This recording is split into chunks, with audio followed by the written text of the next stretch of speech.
Hello and welcome to the December 2020 virtual roundtable session of ICAF's virtual conference programming. My name is Frank Bramlett, and I'm currently in my second term serving as the program director for the International Comic Arts Forum.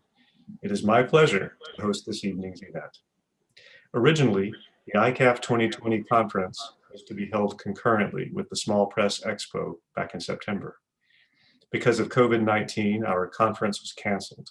So we have reimagined a way for accepted ICAF panelists to make their contribution to ICAF and have organized a series of online events to achieve ICAF's mission of celebrating comics through scholarship. Over the next several months, ICAF is hosting monthly virtual panels and roundtables alongside a series of weekly blog posts featuring accepted ICAF presentations. All panelists who were accepted to ICAF 2020 have been welcomed to participate in our online programming with the intention of curating monthly virtual events around specific themes. Please see ICAF's website for more information on our upcoming events, as well as for the pre-recorded talks from our panel of roundtable participants and links to their presentation transcripts. Today's virtual session is called Repatriation, Repatriation, and Renovation. It's been my pleasure to co-organize this roundtable event series with ICAF Treasurer Elizabeth Needham, and we would like to express our gratitude to the other members of ICAF's Executive Committee for their support. More importantly, however, we'd like to thank today's panelists, Tanya Perez-Cano, Adrian Risha, and Maite Urcaregi, for giving us the opportunity to have this rich conversation about their work. For tonight's discussion, Biz has agreed to be the moderator for the panel. Elizabeth Biz Needham is visiting assistant professor in German studies in the Department of Central, Eastern, and Northern European Studies at the University of British Columbia in Vancouver, Canada. She is also a Social Sciences and Humanities Research Council postdoctoral fellow at the University of Waterloo, working on her book manuscript, Paneled Pasts: History, Media, and Memory in the German Graphic Novel. Biz's research interests include the representation of history in comics, comics and new media on migration, and comics as a feminist methodology, which is the subject of her next book project. Biz also sits on the executive committee of the International Comic Arts Forum and the executive board for the Comic Studies Society. Before we begin our roundtable session, a note on the technical side of this Zoom webinar event. First, this event is being recorded and will be posted online on the ICAF website after its conclusion. We are also leaving the chat function on so that members of the webinar are able to discuss the presentations or communicate with me regarding issues. However, I will be moderating the chat, and I ask that all conversation be thoughtful and respectful, as well as mindful of how excessive chatting can be distracting for all participants in today's session. Soon after the panelists have given a short summary of their research, we will open the floor for questions. Please submit all questions via the Q&A function rather than the chat. You will find the Q&A function either at the top or the bottom of your Zoom screen. We will endeavor to get to as many questions as possible within the time available to us, though we apologize in advance if we are not able to address all inquiries. We are grateful that we can provide free access to our conference events this year, but if you're able, we would welcome your donations through our PayPal account to help support the costs of hosting our online programming. You can find the button to donate at the bottom of the ICAF homepage, which is located at www.internationalcomicartsforum.org. Thank you again to everyone for helping to make tonight's event happen. So without further ado, I'll ask our moderator, Dr. Needham, to take the lead in introducing our roundtable participants. Thank you for those opening remarks, Frank. It is my pleasure to introduce our three panelists tonight, who will give a 5-minute summary of their research before we open the floor for questions. Our first panelist, Tanya Perez-Cano, is an assistant professor of Spanish in the Foreign Literature and Languages Department at the University of Massachusetts, Dartmouth. Her recent publications include 2 articles on Cuban and Latino comics in Studia Romantica, not going to be able to say that, Romanistica, and the International Journal of Comic Art. Tanya also recently co-edited a 2019 monographic issue of Mitologías Hoy dedicated to Latin American and Latino comics, entitled Comics Intertextualities, Discursivities, and Paratexts in Latin American and Caribbean Sequential Art. Tanya's presentation in anticipation of today's event is titled New Weapons for a Greek Goddess, Athena, the first Cuban webcomic in English. Our next panelist is Adrienne Risha. She is a PhD candidate in the American Studies program at the College of William & Mary. She is also author of The Blue Age of Comic Books, assistant editor of Comics Academe at the Eisner Award-winning Women Write About Comics, and president of the Graduate Student Caucus of the Comic Studies Society. Adrienne's presentation for today's event is titled Thoth, Justice, and the American Way, Egyptian Myth, Modern Egypt, and Superhero Comics. Our final panelist today, Maite Ukaregi, is a doctoral candidate in the Department of English at the University of California, Santa Barbara. Her current research investigates how multi-ethnic American authors strategically employ visual elements in their literature to navigate and critique the visual politics of race, gender, and sexuality, particularly as they demarcate national belonging and who is seen as a quote-unquote citizen. Maite's presentation for today is titled Political Geographies of Race, in James Baldwin and Yoram Kazak's Little Man, A Story of Childhood. So without further ado, I'll let our panelists take it from here to give us a quick introduction to their virtual presentations, which you can also find on the International Comic Arts Forum's website. So Tanya, if you wouldn't mind turning on you. Hi everybody. Thank you to ICAF and thank you to all of you who work organizing our sessions and this conference online. So I'm going to be summarizing my presentation about Athena, the first webcomic in English done by a Cuban cartoonist residing in the US in collaboration with the writer who still lives in Cuba. So I'm interested to talk about Athena, not just this innovative webcomic in its format and in the topics that it talks about, but also how Athena represents a complex dynamic in Cuban culture and its relation to the diaspora. Athena is the result of a collaboration established between Yusuan Remolina Amador, who's with us in this virtual session today, and Daniel Cruces Perez, who's the author of the script. And this collaboration was established thanks to the introduction to internet in Cuba in the 1990s, at the same time in which the country was going through an unprecedented period of economic crisis. This crisis was brought about by the fall of the Berlin Wall and the East European bloc. This economic crisis affected all aspects of Cuban culture and also initiated a massive migration and a transnationalization turn in the Cuban culture. All this had an impact in the production and how artists approach comics. And Athena is an example of this transformation. It's also, of course, an example of these new dynamics of exchange between the artists and creators in Cuba. If in 2009, John Lent, in a study about the status quo of the Cuban comic industry, said that the resilience and the coping abilities of the Cuban creators made possible the continuation of the tradition in the country.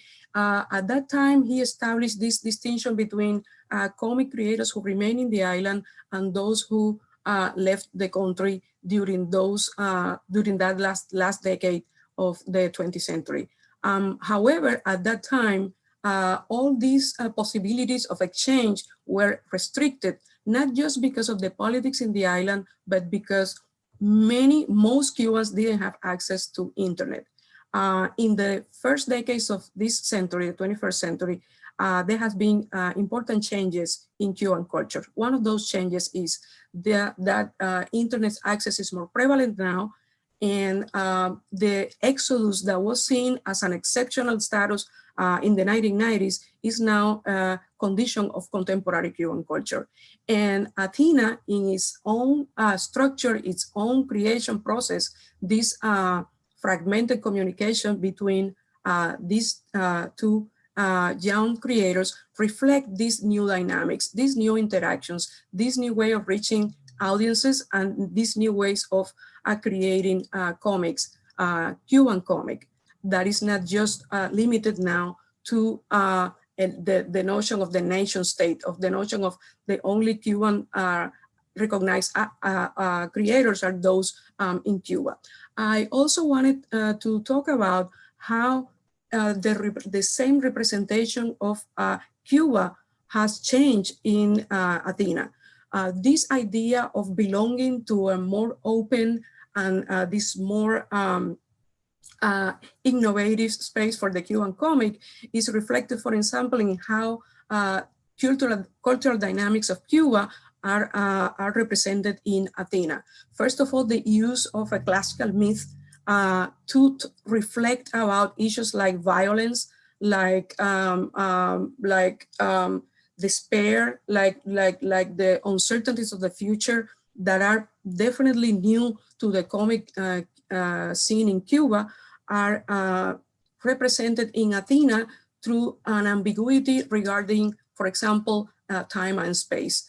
So the city of Havana is not specifically identified in Athena, but it is more reflected in how the world is seen in Athena, how this reflection on despair and on the struggle that is everyday life is reflected in Athena. It's also reflected in these characters that face this kind of hostility in the environment.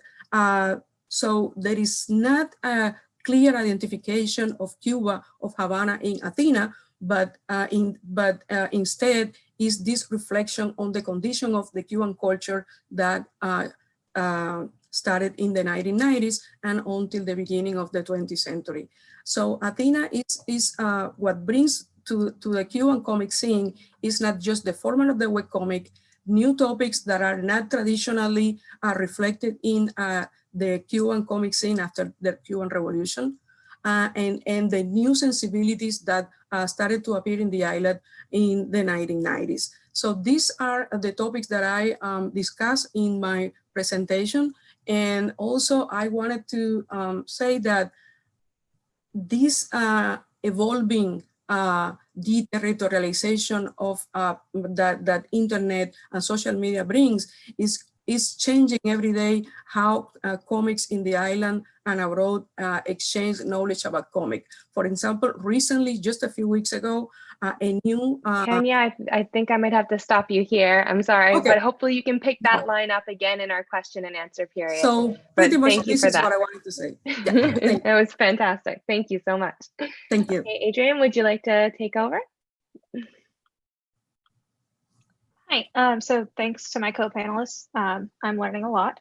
I just, and apologies to those of you who have read the blog post or listened to my video, but for those of you who haven't, I'm just gonna work from my abstract because it's already written and everyone's doing a lot of work right now, so please forgive me. So since the 1940s, American comic book creators working in the superhero genre have demonstrated a fascination with an ambiguous and amorphous East, which includes the Arab world and especially Egypt. There are a number of superheroes and supervillains from the Golden Age that were influenced by Egyptian myth. And so while that early fascination resulted in a number of superheroes, it did not produce Arab superheroes. Instead, characters like Hawkman, Dr. Fate, and Ibis the Invincible were either ancient Egyptians, wielders of ancient Egyptian magical artifacts, or both. And this is without even getting into the characters who are based on or actually Egyptian gods, because there are a number of them as well. Over 80 years, Hawkman has never been made Arab American, but Ibis the Invincible and Dr. Fate have. The first after 9/11 and the latter after the Arab Spring. So after 9/11, the Egyptian American Danny Khalifa inherited the Ibis stick and became Ibis the Invincible, which is an extremely obscure character that I am now just obsessed with. And after the Arab Spring, the Egyptian American Khalid Nasor was chosen to wear the helmet of fate. These legacy superheroes are both examples of what I call repatriation. Repatriation is, in general terms, the return of both bodies, living and dead, and objects to their places of origin. And so I use it to describe the phenomenon in which fictional Egyptian artifacts are given to Arab American characters, which is also a combination of Egyptianization and Americanization. I take Americanization from Alan Douglas and Fedwell Multi Douglas's Arab comic strips, Politics of an Emerging Mass Culture, where they use it to refer to the application of pharaonic, from Pharaoh, imagery to supplementary materials in comics that were translated into Arabic in the 1970s. And I use it here to refer to the application of the pharaonic aesthetic to American superheroes from the 1940s to present. Conversely, I use Americanization to refer to the ways in which the American superhero aesthetic has been applied to Arab characters after 9/11 and the Arab Spring, arguing that repatriation simultaneously alienates and assimilates the Egyptian American superheroes it affects. And all of this is part of a much bigger piece for my dissertation, exploring the history of Egyptian superheroes, both ancient Egyptian and contemporary Egyptian, and thinking about the ways that the superhero genre facilitates both alienation and assimilation, often simultaneously and sometimes in a contradictory way, particularly concerning Arab American superheroes and their place in the genre. So thank you. I'm going to pass it on to Maite. That was fantastic. Thank you. Maite, please. Hi, so thank you all for being here, and thank you to the ICAF Executive Committee for organizing this and bringing us together. And thank you to my brilliant co-presenters. So I'll dive in. So what you saw from me in the recorded presentation and also the blog post, if you saw that, was thinking about what Ruth Wilson Gilmore calls political geographies of race. And so I'm looking at how James Baldwin and Yoram Kazak's Little Man, a children's story that's illustrated that I place within a sort of capacious understanding of graphic narrative, explores strategies of placemaking and also architectures of surveillance and control. So James Baldwin and Yoram Kazak's Little Man takes place in 1970s Harlem. Baldwin wrote the story for his nephew Tejan, not the same nephew for which he writes the opening to The Fire Next Time. And then Tejan appears in the story as TJ, so a fictionalized version of his nephew. So it's a very intimate, familial story for Baldwin, writing about his own place, about Harlem, but also about his nephew. And so he works with a white French artist, Kazak, and they worked very closely exchanging photographs. Notably, they used the Black Book as a sort of source text to get a shared sense of space and to think about how to represent Black life and Black communities in a cartoon form in a way that avoided the sort of pitfalls of caricature that were common. And so what we see in the text is a very sort of abstract, sketch-like images, watercolors, and that's important for the way that the story is told through TJ's perspective. So TJ is a 4-year-old boy, and we're seeing Harlem through his perspective. Baldwin notably said we see it from, perspective that's under 4 feet tall. And so TJ and his friends WT and Blinky are sort of taking the reader through their embodied visual experience of the city, and that's reflected in the abstract watercolors of Kazaks. And so in thinking about power and relationships to space, I analyze a scene of police violence that I won't repeat for you all here, but I draw from Benjamin Fraser's theory of how comics are sort of uniquely positioned to think about architectures of city spaces and how power is written onto city spaces. And in the text, we see that through the linking up of panels and of images through the literal architecture of the city, through fire escapes, staircases, that sort of thing. So in the moment that I analyze, that I won't recapitulate for you, we see how police use the material space of the city to enact their terror, to enact their violence. But at the same time, the text is very much concerned with how people creatively respond to that, how TJ and his friends, these Black children, creatively respond to the limitations of their material space and to the affordances of it, to this place of culture and community and familial moments of space making. So I can talk about those moments a bit more in our dialogue, but the sort of conclusion of my work is thinking about how the comics form, and particularly the visual abstract watercolor images might help us think through new ways of seeing the city from TJ's perspective. Thank you so much for all three of your summaries. I watched all three presentations, of course, and I'm seeing even more parallels coming through and hearing you talk personally about your work and your presentations, especially in framing it within the larger projects from which this research is coming from. So if you'd like to all turn on your cameras again, I'm going to start our question and answer portion of this evening's roundtable, or this afternoon's roundtable, depending on what time zone you're in. And while we're waiting for our first questions to come in from the audience, I wanted to get us started with a question of my own that attempts to tie all three of your presentations together. And a few of you spoke to this a little bit in your summaries that you just gave, but I wanted to push it a little bit further. So all three of you talked about how the visual form or the characters you examine embody complex politics of identity and representation. So Maite, for example, you spoke about how the graphic form reveals political geographies of race and architectures of policing and surveillance. Adrian, you examined a selection of superheroes in terms of their navigation of Egyptianization and Americanization at the same time. And Tanya, you framed Athena as a symbol of the complex cultural dynamics that exist between Cuba and its diaspora. So could you all speak a little bit more about how the texts you examine provide metaphorical or symbolic access to complex identities or representational politics, or perhaps maybe comment on why the comics and comic figures you work on do this particularly well? And I've just posted my question in the chat to help you think through that. I know that I have a hard time understanding things that I hear. I always need the text to accompany it. So this was Adrian's suggestion, which was a great one. So would anyone like to pick this up first?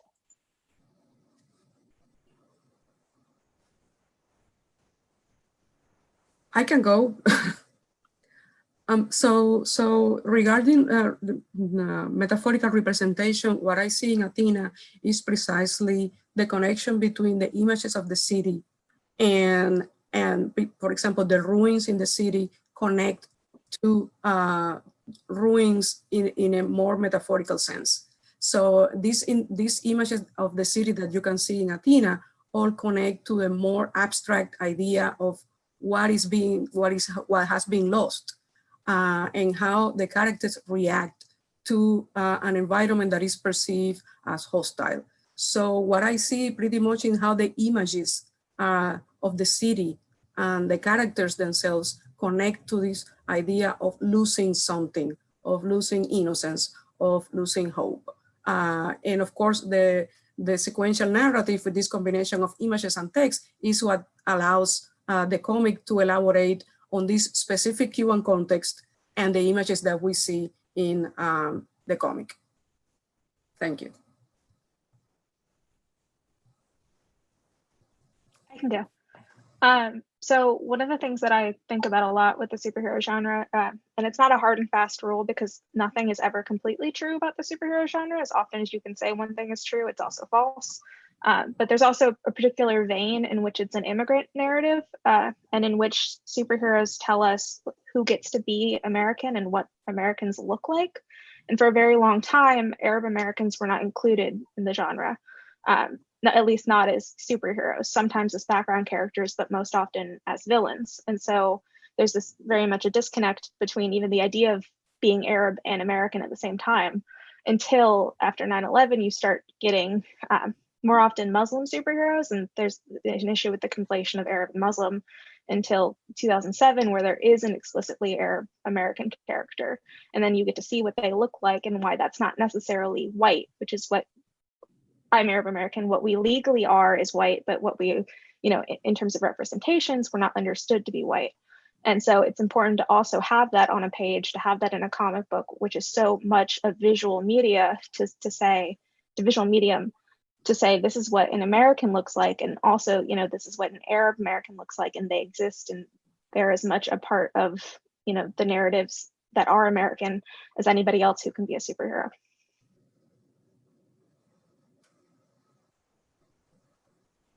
I can wrap us up here. In Little Man, something that I think the images alongside the rhythmic and narrative perspective of the verbal text do really nicely is capture the movements of the children. So the embodied way that they navigate the city. And I think that type of scale, if we're thinking about how power, contours city spaces, something that Gilmore talks about is the importance of scale. So thinking not only about sort of the role of police or the role of the nation state, but the way that people move, the way that people create place. And so Little Man actually opens up with music, and you see the music notes sort of, vibrating about the street. And there's many scenes where the street just like stretches, the children are moving throughout the city, they're dancing, it concludes with them dancing. So I think those sort of embodied reactions, and then the way that the images capture that, but refuse to sort of pin them down and to reveal all to the viewer, the I guess impressionistic style of the images, I think sort of holds on to some of that movement and vibrancy if we're thinking about types of scales through which we might talk about power and representation. I would like to add a little bit here, if I might, just as a procedural point. We may be having some technical problems with the question and answer feature of the Zoom tonight. So for the attendees, if you want to type your questions in the chat instead, that would help us a lot, I think. So if you want to do that, go ahead in the chat area. But I do have a question for the panelists, if it's okay. One of the things I was struck by is the beautiful alignment of your presentations around culture. And I was thinking, as I was listening to Adrian's presentation about assimilation, that I would ask a follow-up question of the three of you about assimilation. I think that we can talk about assimilation in terms of success or failure. There are some moments of assimilation in the United States culture and history that are quite destructive and some people would say murderous even. So I wonder if the three of you could take turns and sort of talk about the notion of assimilation in the comic that you're working on. I can start because I think about this all the time. I think, well, for a lot of the times, I try to take away a value judgment from assimilation, because I know it's often like assimilation is bad or assimilation is good, and I tend to think of it as more of, for at least because I'm Arab American and I'm working on Arab and Muslim American studies, thinking of it as a survival tactic a lot of the time, as this thing that you do because it helps you access a lot of the power that comes with citizenship, and that at the same time it makes notions of Arab identity specifically more complicated, because we've tried for so long to assimilate, to be white, and to be things that would allow us access to the rights and responsibilities of being an American. But also that these narratives kind of de-assimilate us because they acknowledge that we're different and that we weren't already part of this grand narrative, and that we didn't belong to this thing or this country or this nation. And so it's this thing that works in a lot of different ways, that to be acknowledged even is to be assimilated, but also to be recognized as something different and unable to assimilate.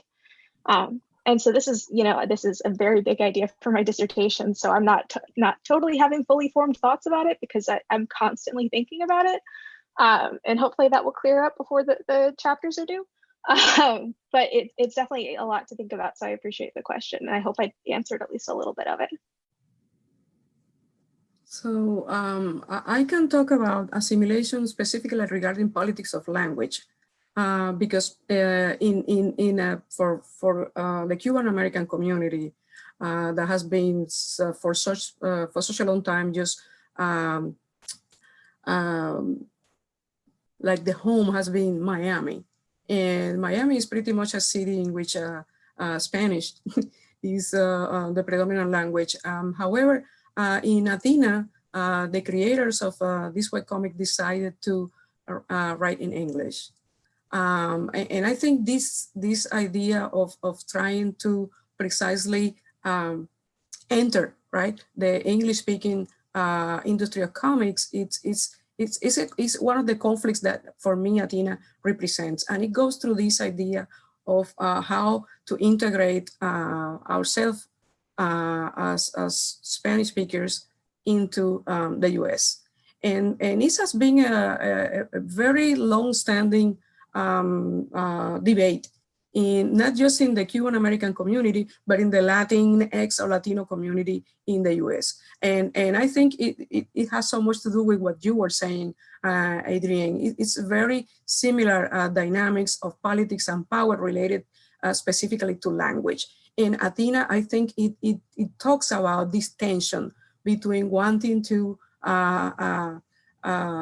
assimilate through language and at the same time revealing so much about specific issues of Cuban culture. So I think it's this tension, right? This pull in these different directions that goes through understanding, adapting, and renewing, and at the same time trying to find a balance, right, in the middle of all of this.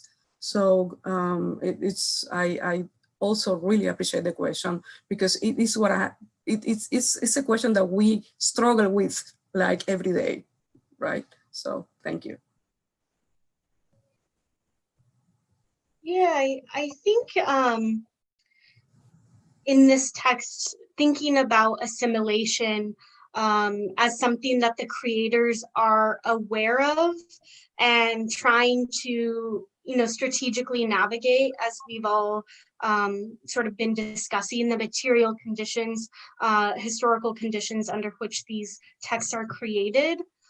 So I think that, Baldwin famously calls this a children's story for adults. So that sort of refusal to fit into a particular genre or audience, the work that he did with Kazakh to think about what the visual representation might afford and what they were going to avoid.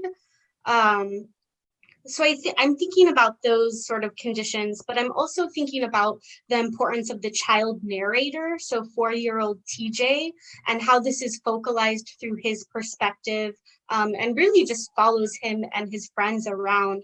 So the way that the children see Blinky's glasses. There's sort of a vividly like colorful splash page of Blinky and her radiating glasses that Jennifer DeVere Brody and Nicholas Boggs in the introduction talk about offering a new way of seeing. So that's not only represented in the illustrations in the book, in the images, but in the sort of the way the characters inhabit and see their world. And similarly with TJ, he's very attentive to reading color and reading the sort of variations of color in his community. So I think that sort of childlike perspective, and then also the sort of genre bending and refusal to, I guess, like pin themselves down is something I'm thinking about. Thank you for that. I really like when we have questions that speak to the work of all three panelists at the same time. The next question, though, that we have from one of our participants is for Adrian. But first of all, Jeremy would like to thank everyone for such an exciting group of talks, which I agree with. So for Adrian, I'm wondering if you could possibly talk about how these particular superhero comics reinforce gendered artifacts, i.e. modes of masculinity of Egyptian/Arab individuals, especially following 9/11 and the Arab Spring. I'm thinking particularly of, I don't want to mispronounce names, Jasbir Puar's work on the homo-nationalism, and would be eager to hear your thoughts about the effects of hyper-masculinized Egyptian Arab superheroes.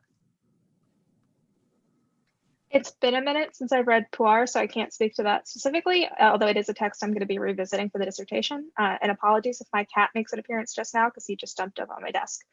Thank you for the question. We are equally excited.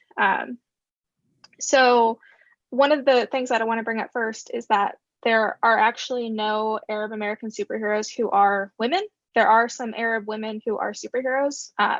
There's a Milestone. Milestone has a Palestinian woman who is a superhero. The Iron Butterfly, who will reappear when Milestone kicks back up in February, I think. But there are no Arab American women, which is a problem because that contributes to the erasure and general like invisibility of Arab women that then gets replicated in the genre. And there is that emphasis on masculinity that is a thing because it's Danny Khalifa as Ibis the Invincible, Khalid Nassour, Khalid bin Hassan, both Doctors Fate, and then also Simon Baz, which is I think one that who is Lebanese, not Egyptian, but one who would definitely come up when I'm thinking about masculinity because he's a character who has like 90s musculature and is angry and doesn't shave. He does shave. That's a more complicated thing with Muslim men and beards. None of these characters have full-on beards, which is also important. So there is this kind of idea that, Arab men are qualified to be superheroes, but not Arab women, or rather Arab American women specifically, that there is this emphasis on masculinity, even just in the absence of women or people of other marginalized genders. And it's not even always that they themselves are super muscular when they're superheroes. Ibis the Invincible does end up getting really super muscly. It's very much like Shazam. But Dr. Fate, Khalid Nassour, is really lanky. He's really skinny. He's not, like a big buff superhero guy. And his issues with masculinity in his comic are more that he's at the center of a love triangle, if you can be at the center of a triangle, that he's in this love triangle with two women who end up embodying different aspects of different nations. And so there's this really complicated women embodying nation thing, which is actually pretty consistent with Arab media. So there's a lot happening there. Even just to skim the surface, I think the bigger issue is that not so much that there is a lot of hyper masculinity, because there is some, but it's balanced because there's more than one Arab American man who is a superhero. It's that there's no femininity or nothing on a scale of that in that way. There's just different ways of being a man versus the possibility of different ways of experiencing gender that just does not exist. So I appreciate the question, and I will keep thinking about it, especially when I go back and read Puar. And to pass this line of questioning on, because it was one that I had myself about how You all discussed the roles of race and ethnicity in your work really well, but so I was wondering about the role of gender. And so Adrian, you spoke really well to that right now. Tanya, Maite, would you also like to discuss the role of gender in the text that you're examining? Definitely, is in Athena, it's a very central issue because we see violence towards women depicted in Athena, but we also see that the figure of Athena, the reincarnation of Athena, is this powerful feminine figure who takes on, let's say, almost a revenge, right, of that violence against girls and women that is depicted in the narrative. So we see also that this specific topic is, I could say, is absolutely not depicted in the comics in the island. So bringing this issue of violence against women in the way in which Athena does it in such a violent and explicit way, and at the same time taking the myth of Athena to turn it around, right? To make it this powerful figure in the comic. It's also very, for me, it's one of the ways in which it was so exciting for me to read the comic. This is how they use the myth to give new power to the figure of a classical goddess. And if we see the representation of Zara, is this sort of a punk, short shorts wearing girl who is strong, who tries to survive in a hostile place. So all these topics about violence and at the same time surviving and becoming a hero, right, are present and are very central to the reading of Athena. And in this case, we see a strong female hero in Athena in a very unconventional way. So, and when we think of the tradition of very traditional gender roles in Cuba, for me is even more important. So, thank you. Part of the sort of the moment of Little Man is thinking about 1970s Harlem and the sort of long attack we see on the welfare state, which sort of becomes the, Gilmore calls it like the social face of the failure of militaristic capitalism. The idea that funding war will, keep the economy afloat. And we see the failure of that in the late 60s, which then leads to the deindustrialization of urban spaces. And so that's sort of the backdrop, the social backdrop of 1970s Harlem. But I think something that is important in terms of how the text navigates gender relationships is thinking about very intimate scales of how people navigate space. And that is gendered, but not in the same way that we might think of like intimate versus nation state or public versus private. It's much more complex than that. So I think the ways that intimate domestic space is inhabited by people of all genders, and the ways that, I guess, like the creative ways that people carve out space for intimacy, for family, for kinship, even against this backdrop, has to do with gender, but also, I guess, thinking beyond like traditional ways of considering the public and the private. So that's something I haven't considered as much of, but I think it has to do with intimate space. Thank you for that. So I actually want to continue talking a little bit about space, but more the way in which many of your texts negotiate real versus imagined spaces, but particularly with regards to the city.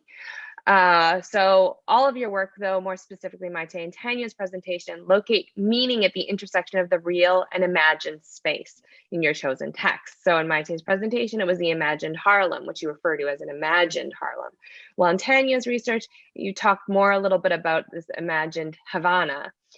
Could you both talk a little bit more about the role of real versus imagined / visualized city in your text? And Adrian, how does real or imagined places figure into your research on Egyptianization and Americanization? Because I think there's a role to play there too.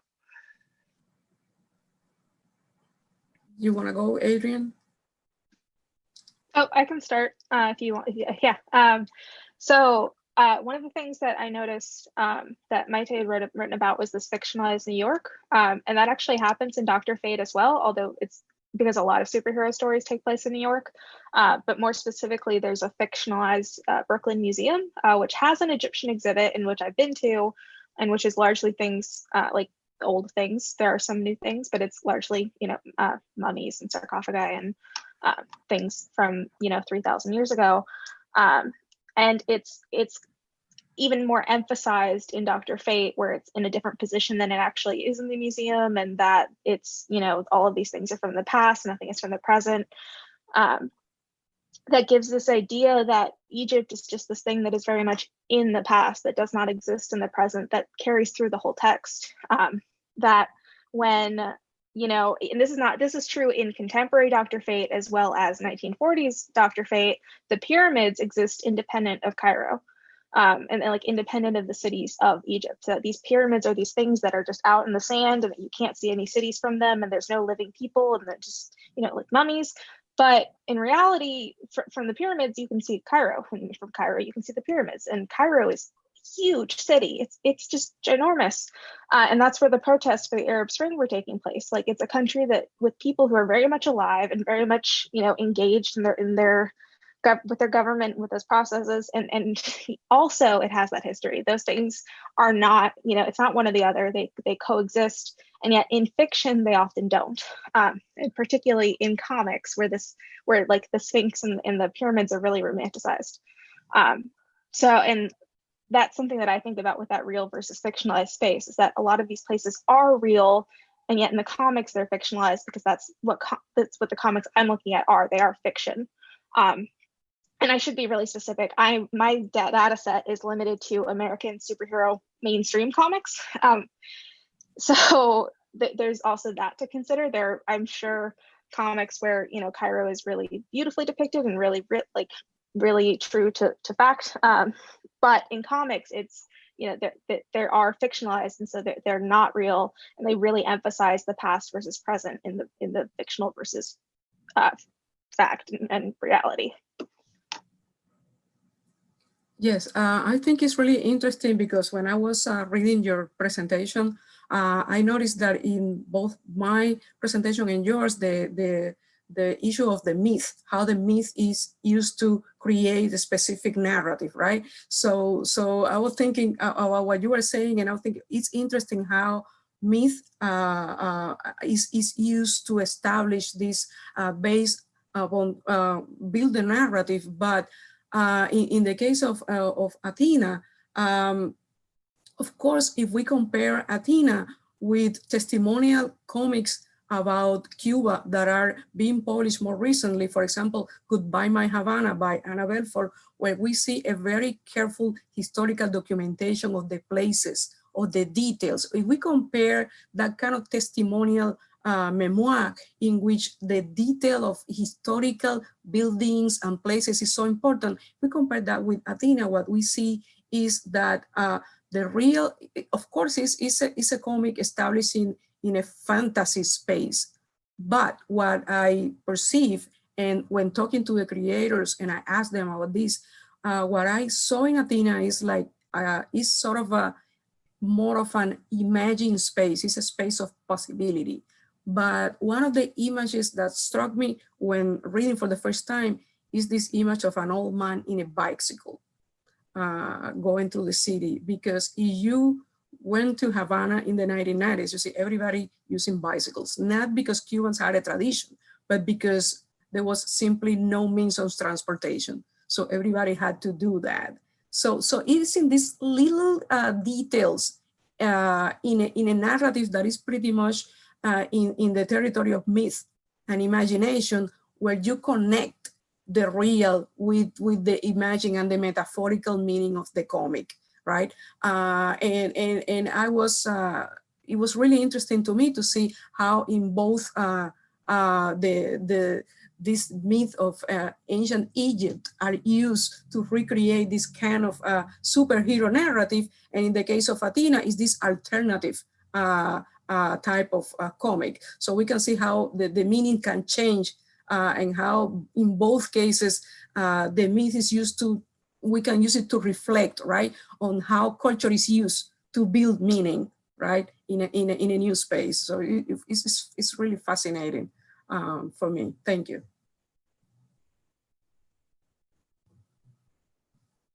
Yeah, I'll try to be kind of quick with this imagined versus real space. I think, so the moment I investigate of the police chase, which is actually hypothetical, it doesn't necessarily happen, but it's a metaphor that TJ uses to describe what his street looks like. And he reaches for this metaphor of a police chase out of TV or film. So it is imagined, it's spectacular imagining, but it's also evokes the sort of real violence of policing on the city space. And the way that that stems from, I guess, like imaginations about criminality.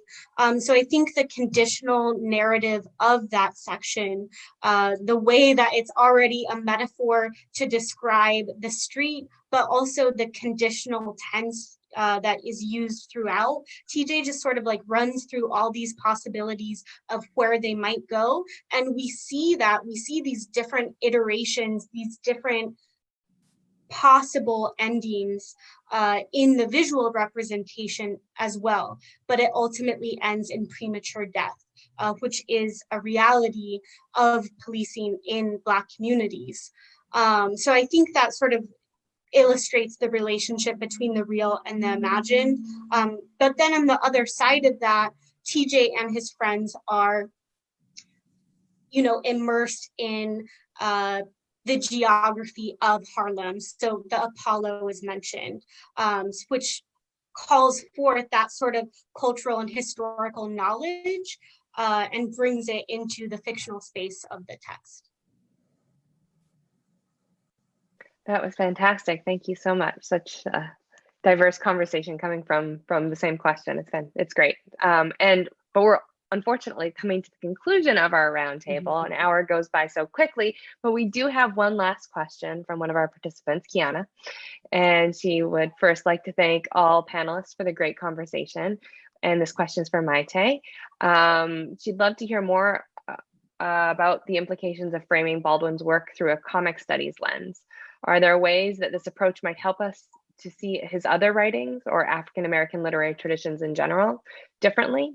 Or what kind of courses do you think this would be good? This would be good to assign this book in, or for assigning this book. Hi, Kiana. Thank you for that question. So I have taught this before in a class that was inspired by my dissertation called Visualizing Citizenship. So we were thinking about how people navigate public space and how that is impacted by race, gender, national identity, etc. And we read that alongside The Fire Next Time. But I think what I'm moving towards in the newest iteration of this work is thinking about the Bildungsroman.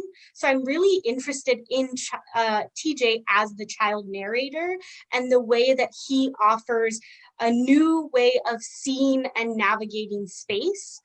So I'm thinking through a project that sort of triangulates this along with Jerry Craft's New Kid, thinking about what it means to leave one's community to go to a predominantly white institution.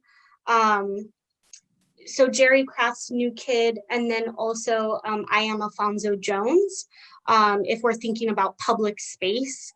So that's something that I sort of have in the works. But I think the visual representation, the strategic visual representation, can be used to think about a tradition of African American literature and visual art. So I'm thinking about the way that Frederick Douglass sort of obsessively photographed himself and the way that he positioned photography over cartoon or illustration or caricature. And then, you know, recently, Rebecca Wanzo's The Content of Our Caricature, where she thinks about a history of African American cartoonists using excess and using caricature to map out new visions of citizenship. So I think it could be, you know, thinking about that tradition and then also thinking about contemporary Bildungsroman graphic narratives.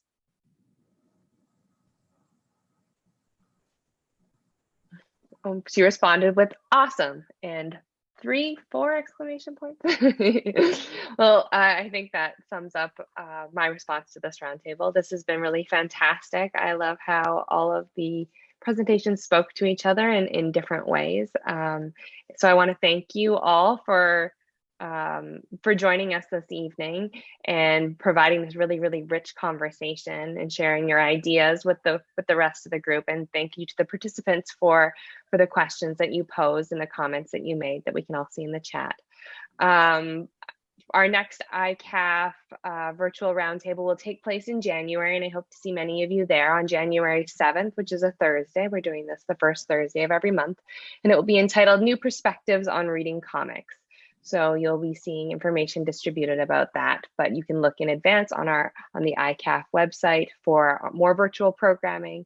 That's internationalcomicartsforum.org. And so, yeah, thank you again to everybody, and we hope to see you all again soon.